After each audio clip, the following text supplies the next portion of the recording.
Hello and welcome to my channel Shining Star Solace with you. We'll see the explanation of Contemporary South Asia part number 4. If you want the explanation of whole chapter, you can go to the description box and can click the link for the whole chapter. India-Pakistan conflicts. Bharat और पाकिस्तान के बीच में जो सबसे बड़ा मुद्दा है वो है कश्मीर का इशू। अब कश्मीर का इशू ऐसा है जो इंडिपेंडेंस से चलता आ रहा है और आज तक नहीं सुलझा, जिसको इतनी कोशिशों के बावजूद भी नहीं सुलझाया जा सका है।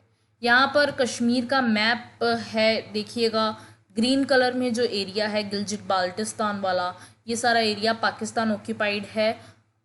इसको पीओके कहा जाता है, Pakistan occupied Kashmir. Tribal inflators 1947 में ही आ गए थे और उन्होंने ये वाला एरिया सारा ऑक्यूपाई कर लिया था और तब so now let's come to the topic. 1947-48 की वॉर या फिर 1965 की वॉर हो, कोई भी कश्मीर का मुद्दा नहीं सुलझा पाई थी और ये इशू आज तक चल रहा है। 1971 में जहाँ हमने इतनी डिसिसिव वॉर की, जहाँ हम पाकिस्तानी फोर्सेस ने हमारे सामने सरेंडर कर दिया था, इसके बावजूद भी कश्मीर का मुद्दा नहीं सुलझा। देन दूसरा मुद्दा जो है वो है सियाचिन ग्लेशियर का। सियाचिन जो है वो हमारे भारत का हिस्सा है, लेकिन कहीं ना कहीं उसको लेकर के भी एक सियाचिन वॉर भी हुई थी, तो काफ़ी ज़्यादा मतलब इट वॉज बहुत, आप ज़रूर इंटरनेट पर सर्च करिएगा, और बहुत ही ज़्यादा टेंस कर दिया था इंडिया और पाकिस्तान के रिलेशंस को। Then over acquisitions of arms भी एक मुद्दा है। इंडिया ने 1998 में पोखरण में न्यूक्लियर वेपन्स के टेस्ट भी कर लिए थे। उसी टाइम पर कुछ दिनों में ही पाकिस्तान ने न्यूक्लियर हथियारों का टेस्ट कर लिया चगाई हिल्स में। तो इस तरह से इंडिया और पाकिस्तान में एक ऐसा रिलेशन बन गया जिससे कि फुल फ्लेज्ड वॉर जो है उसमें डिक्लाइन हो गया। क्यों हो गया? देखो, दोनों के पास न्यूक्लियर हथियार आ गए, इंडिया के पास भी आ गए, पाकिस्तान के पास भी आ गए। अब अगर इंडिया पाकिस्तान पे चलाता है तो पाकिस्तान भी इंडिया पर न्यूक्लियर हथियार चला सकता है, और अगर पाकिस्तान इंडिया पे चलाता है तो इंडिया भी पाकिस्तान पर चला सकता है, और न्यूक्लियर हथियार की जो डैमेज होता है वो बहुत ज़्यादा होता है, और ये दोनों ही कंट्रीज़ को पता है। इसीलिए अब थोड़ी जो वॉर है उसकी पॉसिबिलिटी डिक्लाइन कर जाएगी, और साथ में पूरा वर्ल्ड भी ये कोशिश करेगा कि कुछ न्यूक्लियर हादसा ना हो जाए ताकि हमारे ऊपर आंच ना आए। हो सकता है कि उसके आसपास की कंट्रीज़ को भी नुकसान हो। इसीलिए जब भी दो ऐसी कंट्रीज़ के बीच में दुश्मनी होती है जिनके पास न्यूक्लियर वेपन्स हैं, फुल स्केल वॉर की जो पॉसिबिलिटी है वो डिक्लाइन कर जाती है। यही लॉजिक ऑफ डेटरेंस भी है जो आपने पिछले फर्स्ट चैप्टर में कोल्ड वॉर एरा में पढ़ा है। देन इंडियन गवर्नमेंट है, उन्होंने पाकिस्तान गवर्नमेंट को ब्लेम किया है कि वो लोग कश्मीरी मिलिटेंट्स, कश्मीर में मतलब आतंक फैला रखा है, उन्होंने पूरी वेपन हथियार वगैरह उनको देते हैं, ट्रेनिंग देते हैं और टेररिस्ट स्ट्राइक करते हैं। ठीक है, इंडिया ने ये कहा था कि पाकिस्तान ने खालिस्तानी मिलिटेंट्स मतलब पंजाब में कुछ ऐसे एक्सट्रीमिस्ट आ गए थे जो लोग पंजाब का एक अलग देश बनाना चाहते थे, खालिस्तान। तो ऐसा माना जाता है, इंडियन गवर्नमेंट ऐसा मानती है कि पाकिस्तान ने खालिस्तान के जो मिलिटेंट्स थे, वो लोग जो खालिस्तान बनाना चाहते थे, उनको भी वेपन्स दिए हैं, उनको पूरा सपोर्ट किया है। ठीक है, इसकी जो स्पाई एजेंसी है इंटर सर्विसेज इंटेलिजेंस ISI, ये इंडियन गवर्नमेंट मानती है कि एंटी इंडिया कैंपेन्स चलाती है, सीक्रेटली ऑपरेट करती है बांग्लादेश और नेपाल से, और इंडिया में प्रॉब्लम्स क्रिएट करती है। जो गवर्नमेंट है पाकिस्तान की, वो इंडियन गवर्नमेंट को ऐसा ब्लेम करती है कि और इसकी सिक्योरिटी एजेंसी को कि ये लोग सिंध, हमारा जो प्रोविंस है पाकिस्तान का, सिंध और बलूचिस्तान, यहाँ पर इन्होंने ट्रबल क्रिएट कर रखा है, इन्होंने प्रॉब्लम मचा रखी है। प्रॉब्लम जो है इंडिया और पाकिस्तान में वो वाटर्स की भी है। रिवर वाटर कितना, किसको पानी मिले, कितना कम मिले, कितना ज़्यादा मिले, क्या किस तरह बंटवारा हो, बहुत प्रॉब्लम रहती थी। 1960 तक तो मतलब भयानक हालत थी, लेकिन 1960 में वर्ल्ड बैंक ने एक ट्रीटी करवाई, इंडस वाटर ट्रीटी, इंडिया और पाकिस्तान के बीच में, ठीक है। तब से थोड़ा मतलब ठीक हो गया है वो चीज़। वो ट्रीटी आज तक टूटी नहीं है। कुछ तो वर्ल्ड बैंक की तरफ से ब्रोकर्ड थी, तो कहीं ना कहीं एक प्रेशर रहता है वर्ल्ड बैंक का, तो इंडस वाटर ट्रीटी आज तक बरकरार है और अपना काम कर रही है। देन कुछ बॉर्डर आर्ग्यूमेंट्स भी हमारे पाकिस्तान के साथ है, जैसे कि हमको पता ही नहीं है कि सर क्रीक जो है रैन ऑफ कच्छ में, वहाँ पे डिमार्केशन लाइन क्या है, यानी कि कहाँ तक इंडिया पड़ता है, कहाँ तक पाकिस्तान पड़ता है। कई बार वहाँ के जो फिशरमैन होते हैं वो थोड़ा मतलब इंडिया वाले कभी कभार पाकिस्तान चले जाते हैं, कभी कभार पाकिस्तान वाले इंडिया आ जाते हैं, तो वो वहाँ की जो बॉर्डर लाइन है वो बहुत ही ज़्यादा, यूँ कहें बहुत ही ज़्यादा फेडेड है, ठीक है। रिसेंट उसकी बात करें तो आप एक दो लाइन में, मैं डिटेल में तो नहीं कह रही, लेकिन इस आंसर में आप एक दो लाइन में बालाकोट वाला जो सर्जिकल स्ट्राइक है उसको ऐड कर दे सकते हैं। देन पुलवामा अटैक ऐड कर सकते हैं। देन अभी जो सैंक्शंस लगाए थे बाला सर्जिकल स्ट्राइक के बाद पाकिस्तान ने, उसे भी ऐड कर सकते हैं। तो ये कुछ चीज़ें हैं नई जो कि आप एक दो लाइन में अलग से अपने आंसर में ऐड कर सकते हैं, जो कि आपके आंसर को थोड़ा सा हटके और थोड़ा सा यूनिक बनाएंगी। India and it's other neighbours. अब हम इंडिया और उसके, पाकिस्तान की तो बहुत बड़ी बात हो गई है, अब हम उसके दूसरे नेबर्स की बात करेंगे। अगर हम इंडियन गवर्नमेंट और बांग्लादेश की बात करें तो इनकी प्रॉब्लम्स है रिवर को लेकर के।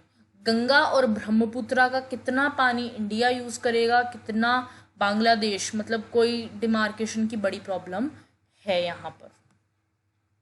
देन इसके अलावा इंडियन गवर्नमेंट ये भी कहती है कि जो बांग्लादेश से गलत तरीके से हमारे पास लोग आ रहे हैं, जो बांग्लादेशी लोग गलत तरीके से इंडिया आ रहे हैं, बांग्लादेश उनको डिनाई कर रहा है कि ये हमारे लोग ही नहीं है, ठीक है। Then Bangladesh anti Indian groups चला रहा है जो कि एंटी इंडिया है, ठीक है। देन बांग्लादेश जो है वो हमारी जो इंडियन सेना है उसको इतनी जगह नहीं दे रहा अपनी टेरिटरी में से कि वो नॉर्थ ईस्ट इंडिया को वहाँ से क्रॉस कर जाए। मतलब बहुत ही थोड़ी जगह से इंडियन आर्मी को क्रॉस करना पड़ता है, बांग्लादेश नहीं अलाउ कर रहा अपनी टेरिटरी में से हमारी सेना को नॉर्थ ईस्ट इंडिया क्रॉस करने को। देन बांग्लादेश जो है वो इंडिया को नेचुरल गैस एक्सपोर्ट नहीं कर रहा है और म्यांमार को कर रहा है, तो ये भी बड़ा प्रॉब्लमेटिक है। देन बांग्लादेशी गवर्नमेंट है वो ये सोचती है कि इंडियन गवर्नमेंट एकदम कोशिश कर रही है कि सारा रिवर वाटर पे, मतलब मैं थोड़ा डोमिनेंट होने की कोशिश कर रही है कि मेरी चले रिवर वाटर्स पर।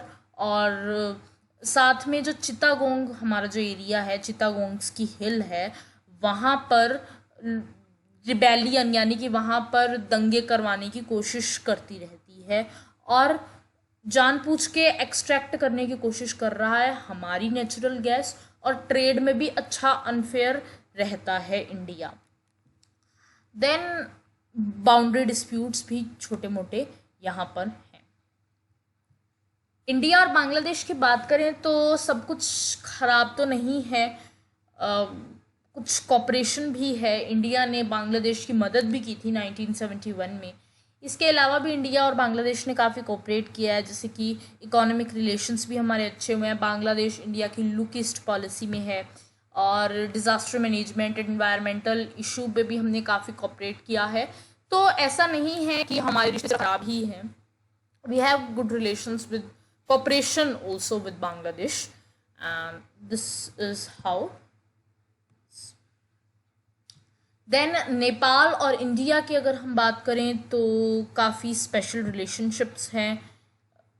इंडिया और नेपाल अलाउ करती हैं अपनी कंट्री में घूमने के लिए, मतलब नेपाल इंडिया को अलाउ करती है, इंडिया नेपाल को अलाउ करती है कि आप लोग बिना वीज़ा के कंट्रीज़ में आ जा सकते हो एक दूसरे की, ठीक है।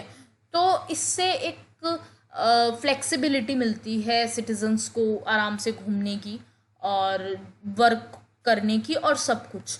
तो ये एक बहुत ही अच्छा सिग्नल है कि इंडिया और नेपाल के रिलेशंस कितने स्ट्रॉन्ग हैं। इसके अलावा नेपाल से इंडिया के कल्चरल टाइज भी काफ़ी अच्छे हैं और एक समय था जब इंडिया नेपाल का पार्ट भी हुआ करता था, हालांकि वो बहुत सालों पहले की बात है। आई थिंक ब्रिटिश एरा से भी पहले की बात हो सकती है, I am not sure about that, लेकिन मतलब अभी इंडिपेंडेंस की बात नहीं है, काफ़ी पहले की बात है, लेकिन नेपाल का कभी पार्ट किसी ज़माने में हुआ करता था। देन जो गवर्नमेंट है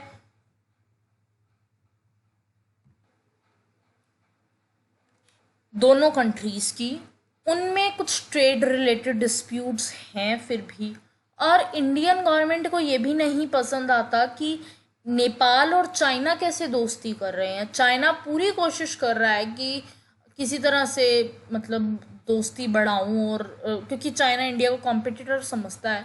तो इंडियन गवर्नमेंट को ये प्रॉब्लम है कहीं ना कहीं कि इंडिया और चाइना कैसे दोस्त बन रहे हैं। अभी एक न्यूज़ भी आई थी कि किस तरह से वहाँ पर स्कूलों में, नेपाल के स्कूलों में मैंडेरियन जो चाइनीज़ लैंग्वेज है वो धड़ल्ले से सिखाई जा रही है, और किस तरह से उनका कल्चर जो है हल्का हल्का चेंज होने लगा है। तो ये एक टेंशन की बात है जिस तरह से नेपाल और चाइना इतने करीब आ रहे हैं। देन इंडियन गवर्नमेंट को ये भी प्रॉब्लम है कि वो नेपाल जो है वो एंटी इंडियन एलिमेंट्स जो इंडिया के एंटी हैं उन पे कोई एक्शन नहीं ले रहा है। इसके अलावा वहाँ पर इतनी ज़्यादा माओइस्ट मूवमेंट फैल रही है और जिसकी वजह से इंडिया पर भी इन्फ्लुएंस बढ़ रहा है, वहाँ पर भी नेक्सलाइट ग्रुप्स जो हैं वो ज़्यादा एक्टिव होते हैं। जो नेपाल है वो ये सोचती है कि इंडियन गवर्नमेंट नेपाल के अंदरूनी मामलों में ज़्यादा से ज़्यादा दखल देने की कोशिश कर रहा है, और रिवर और हम एक लैंड लॉक्ड कंट्री हैं, यानी कि जहाँ पर इतना ज़्यादा पानी से हम घिरे नहीं हुए हैं, मतलब चारों तरफ हमारे लैंड ही लैंड है। तो हमको इजी एक्सेस नहीं दे रहा समुंदर का इंडियन टेरिटरी के थ्रू, मतलब कि हमको इंडियन टेरिटरी के थ्रू इजी एक्सेस नहीं दे रहा समुंदर का, सी का।